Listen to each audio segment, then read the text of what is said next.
You've got no wiggle room there to scale, and sometimes it just actually feels impossible because, again, coming back to the energetic component, it's just not possible. You've got nothing left to give.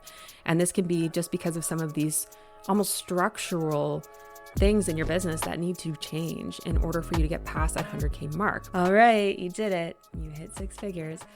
But now it feels like you are stuck in molasses. You're doing everything you can to keep those 8 to 10K months rolling in, but instead of coasting, it's like you're dancing on a treadmill on full speed. You're exhausted, you're reactive, and you're wondering if you've hit your ceiling. And worst of all, you're starting to question if you even want the business you've built. Is this really the dream? Spoiler alert, no, it's not. And in this episode, I'm going to walk you through exactly what I would do if I was still making 100K per year as a service provider, coach, freelancer, or consultant. This isn't going to be fluff. This is the real talk, strategic guidance, and of course, it's nervous system aware as well, that you actually need to scale to multiple 6 figures in a way that feels sustainable and still also feels like you. So this is for the solopreneurs who are no longer beginners, but who feel stuck behind the curtain. Let's go. The very first thing I'm going to talk to you about and what I would do is audit how you're spending your time, not just on paper, but energetically. This is the big shift here. When your time boundaries are blurry, your business becomes a breeding ground for micro interruptions that destroy your capacity. And this might look like jumping on client calls at the drop of a hat, or checking Slack messages constantly, or replying to emails the second they came in, regardless of whether it's actually urgent. And over time, this reactive behavior actually trains your brain to exist in a constant state of alert. And that alert state is exhausting over time. It'll also lead to decision fatigue, shallow focus, and honestly, a nervous system that's just always braced for impact. So instead of only blaming burnout or maybe assuming you need to hire, I want you to start with structure. So have you clearly communicated your availability and response times? Do clients know when they can expect deliverables and how to reach you for different types of needs? Is your schedule structured to protect focus time? You need protocols, not just for your clients, but for yourself too. So if a client asks for more meetings than agreed upon, do you freeze, panic, people please, or do you have a go-to response that honors your boundaries while inviting conversation? If you don't already have this created for yourself, I would highly recommend having a personalized go-to communications guide for difficult situations and conversations with clients. And in a situation specifically like this, here's something that you could try, just a little response that you can throw in your own guidebook. Thanks for your message. I don't currently have capacity for additional meetings outside of our agreed schedule, but I would love to understand what you're looking to achieve with more meetings so that I can offer an alternative approach. This response conveys clarity, authority, and it still conveys care, right? It gives you space to regulate before responding. Your client still knows that they're important to you. And this is so important because all in all, if you're stuck at 100K a year, the problem sometimes isn't your offers or your pricing. Sometimes it literally just is your boundaries. You are leaking capacity and energy. Next up, I want to talk about time tracking. This is super boring, but we need to talk about this. So we're going to talk about time tracking, even if you are not billing hourly. And here's why this really matters. So if you don't know how long it actually takes you to deliver your offers, you don't really know what you're earning per hour. You could be charging $3,000 for a website, but spending 60 hours doing it, which nets out at $50 an hour or less once you factor in admin, revisions, and communication. And most people who hit 6 figures get there through grit and hustle. This is true. But when you break down the math, they're often earning far less than they think they are. And then they've maxed out their time and they're still stuck wondering, why am I not able to get past this point? And it's simply because that business model does not scale. And when you don't know where your time is going, it's impossible to price well, know if you can hire support, or even create new revenue streams that won't burn you out. So I need you to track everything. Do this for a period of time. I usually do this still once a year where I'll go through a week, or sometimes if I feel I need longer than that, I will still track my time and see where it is actually going. I'm not making assumptions here. You can use a tool like Toggle. I personally really like Harvest for this, but it's just about whatever app works for you. I need you to learn how long it actually takes you to deliver your service and include the behind the scenes stuff too. So the emails, the prep time, the client handholding. It can be really easy too if you track this per client, if you're offering the same service or offering to a number of different clients. And once you have that data, then you can make decisions based on reality, not just vibes. And as a general rule, if you are averaging less than $75 an hour when you do out this math, you've got a profit problem, not a hustle problem. If you are booked and busy and this number works out to $75 an hour or less, again, you have a profit problem, not a hustle problem. The goal, I would say, is $100 an hour minimum. If you are somebody who is stuck at that 6 figures a year, you're trying to get past that mark, you need to be at $100 an hour minimum and obviously consistently booked, because that is the point at which hiring and growth actually starts to become possible. If you're bringing in less than $75 an hour, you really don't have a lot of wiggle room there for reinvesting in your business, for investing in help, and it's just going to continue to feel like you're on the hamster wheel. Once we have this number, then you can go deeper and figure out, okay, do I need to increase my rates? Do I need to reposition? Do I need to launch a new offer? It just opens up so much once you have this data. After boundaries and time tracking, I want to chat a little bit about optimizing your offers. So there is a chance that you might be underpriced. You also might be over-delivering. You might be offering too many different things. You might be doing custom work for every single client. That makes it really tough to scale. And all of this adds up. It adds up to a business that can oftentimes be way too labor intensive to scale. You've got no wiggle room there to scale. And sometimes it just actually feels impossible because, again, coming back to the energetic component, it's just not possible. You've got nothing left to give. And this can be just because of some of these almost structural things in your business that need to change in order for you to get past that 100K mark. Because in order to do that, you really do need to simplify and specialize.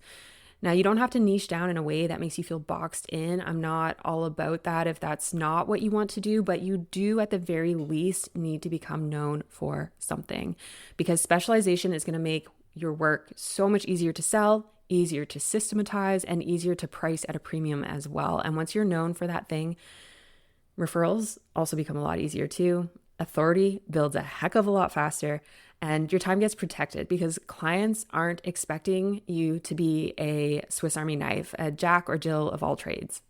So take a look at your current offers. I want you to ask yourself, which ones are already profitable and light you up? And which ones drain you and don't sell consistently? Start streamlining now so your future self isn't stuck maintaining a patchwork of custom offers. Doing this now is going to be so much easier than trying to scale and then looking at this down the line where you realize that everything has just become such a mess and your systems are all over the place and your workflow is all over the place now and everything's way too hectic. It's going to be so much easier for you to do this now at this point. And I would say this is actually the crucial time period to do it if you are already at that kind of 8 to 10K a month mark. Now let's talk leveraged income next. I think this is where most people jump too fast, launching a course or program when their foundation isn't solid. So here's my take on all this. Adding a course can be a smart move, but only if you've already built an audience that trusts you, you validated your framework through one-to-one work or done for you work, and you've created clear messaging that actually resonates with your people. Otherwise, to be honest, you're probably just going to create a digital product that collects dust, just to be very real with you. And instead, I would highly recommend considering some lower lift revenue streams first, such as referral commissions when you recommend other service providers. I think this is so underutilized and it's so important. And there's so many times I have these conversations with people and they deny the commission. They say, oh, I'm just happy to refer people to you anyway. No, take the referral commission, make this an official agreement, be paid for your network. Okay. You will not regret this. Own it. Another tool is affiliate links. And affiliate links for tools and platforms you already love or anything else that it is that your audience is already looking for recommendations, you can leverage that. And the next one is selling strategy intensives if you're a done-for-you service provider. So if you are doing services for clients and you don't already offer a form of consulting, instead of jumping to something like a digital online course that's self-paced, I would highly recommend getting into selling strategy sessions or one-to-one consulting sessions to start. This way, it allows you to work really intimately with your ideal client. You get to learn more, you get to pull more insights, and that is going to help you later down the line if you do want to release something like an online course or an online program. What's really nice about these income streams is that they don't require huge launches or content machines. They actually just build on what you're already doing, and they can meaningfully increase your revenue without doubling your workload. That being said, if you do want to add on a course or a group program, just make sure you're crystal clear on what problem it solves, who it's for, and why they'd choose it over working with you directly. And remember, group offers still require boundaries and structure, or else you're going to end up with the same burnout just in a new container. And instead of building out an entire online course or program first, I highly recommend testing the waters first with either a shorter workshop format that is still paid. Highly recommend making these things paid so that you're actually testing if people are willing to put money on the problem, or pre-selling it. So you're not building it out ahead of time and then risking a launch, risking all this work, and it may not be received. You may not make the sales that you were hoping for, but you can pre-sell something and then you can build it out as you go. That's actually what I did in order to launch Meta Ads Academy, and it was one of the best decisions I ever made, because otherwise I don't think that program would have been created. All right. I also want to talk positioning, because scaling really isn't just about strategy. It's so much about perception, especially if you are a service provider, a freelancer, a consultant, or a coach. Because trust me, even with the best boundaries and a solid offer suite, if your positioning is bland and your messaging is generic, your dream clients are still going to scroll right past you. I even notice at this point in my business, and obviously I'm quite a bit further ahead now, that when my messaging is really on point, then my dream clients are stopping, they are signing up, they're engaging. And when I kind of let it go, when I get a little lazy with it, the momentum definitely slows down a bit. So you really want to be very clear about your message, and you really want to be magnetizing your ideal client to you. Because premium positioning, it really is more than just charging high prices. It's about crafting a brand experience and communication strategy that screams, I am the one for this. Okay. So this is going to mean things like your visuals and your tone are consistent and intentional. This is another one that I slip on time to time, is the visual side, but it really does make a difference. You know, there are certain markets and certain archetypes of clients who it doesn't matter as much. But we cannot deny the impact of when something looks cohesive and we immediately recognize it and associate it with somebody. It also means your content reflects a deep understanding, not surface level regurgitation. And this also means that your messaging is so specific that it feels psychic. This is actually the big piece here, that if you can understand this and implement it, it will absolutely change the game for your business. Because way too many people talk in fluff, honestly. They say things like, I help you grow your biz, or I support overwhelmed creatives. But premium messaging means showing, not telling. It means painting the movie scene of what your client is going through before they even open their mouth. And when you do this well, they're going to say things like, it's like you're in my head. As an example of this, don't say you're overwhelmed. Say, it's Monday morning, your inbox is already full of messages that shouldn't be urgent, but suddenly feel like they are. One client is asking for a weekly call, even though you clearly agreed on monthly. Another just sent you a quick list of revisions. That'll take 2 hours. You haven't even had coffee yet. Do you see the difference? That is emotional resonance. That is the kind of messaging that moves people. And you need to understand that premium clients aren't just paying for a service, they're paying for certainty. They're paying for clarity, peace of mind, and a sense of, this person has got me. They need to know that you really understand them, their problem, their day-to-day, the things that they experience. And this means that your content and marketing really can't be wishy-washy. And if you're saying things like maybe, or sort of, or I think, People feel that, and it does repel them. Confidence sells. This is something that I even need to remind myself of all the time. I can be so guilty of saying things like, I think, or sort of. Premium positioning isn't just about what you say. It's honestly about how you say it, how you show up, and how your energy matches the version of you that already has the results you want. Please, for the love of God, stop trying to sound like everyone else. Stop posting content that's watered down version of somebody else's opinion. I want you to go bold, get weird, get real. That is honestly how you go from just another service provider to the only person I trust to help me with this. When it comes to this online business space, trust me, you're not here to blend in. In fact, that is going to be a detriment. You are here to take up space. I need you to say the thing that no one else in your industry is saying, but everyone is thinking. That is honestly such a huge key to all of this. Okay. Lastly, we need to talk about selling. This is where I see even the most talented, ethical, big-hearted business owners falter. And it's not because they aren't good at what they do. It's definitely not that. It's just because they've been conditioned to see sales as manipulative, greedy, or gross. And that belief shows up in everything from how you write content to how you show up in discovery calls. I need you to know, selling is not something that you do to someone. Okay, it's something you do for someone when you genuinely believe your offer can help them.